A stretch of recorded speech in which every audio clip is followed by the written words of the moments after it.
Moi, le temps qu'on passe à s'occuper de moi sur un terrain, à vouloir m'attraper ou vouloir s'occuper de moi, ben, ça libère du temps, de la place pour les autres.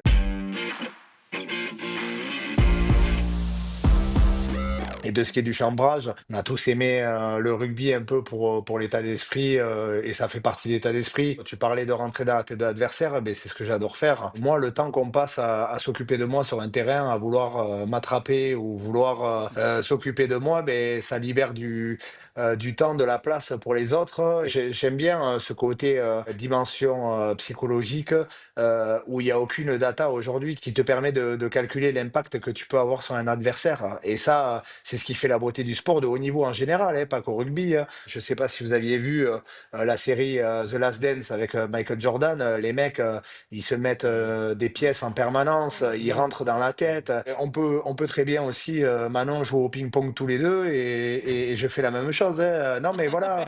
Et sauf qu'aujourd'hui, le fait qu'on soit exposé, on en fait des caisses surtout. Il y a des choses qui font partie du sport de haut niveau. Et c'est pas parce qu'on est professionnel dans une discipline que on doit être aseptisé, carré, que ça soit nickel. Voilà, moi je suis pas de ceux-là. Après, on aime ou on n'aime pas, mais en tout cas, je sais que le soir, quand je rentre ou après les matchs, j'ai toujours été bienveillant avec les adversaires avec lesquels j'ai pu des fois dépasser les bornes, parce qu'on dépasse les bornes, mais que ça soit moi ou un autre, ça fait partie du jeu, il faut l'accepter. Vous connaissez les règles du jeu. Quand vous commencez à faire ça, il faut savoir aussi recevoir. C'est bien de chambrer, mais il faut savoir aussi être chambré et pas disjoncté.